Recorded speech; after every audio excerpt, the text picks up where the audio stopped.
Bila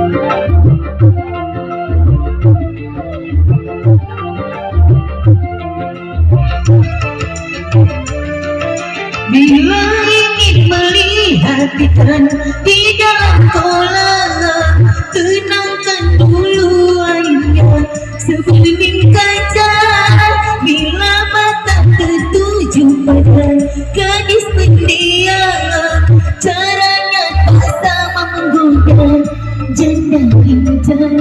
Jangan dulu, janganlah diganggu, biarkan saja biar duduk dengan tenang. Senyum-senyum dulu, senyum dari jauh. Kalau dia senyum pandangan hatinya mau.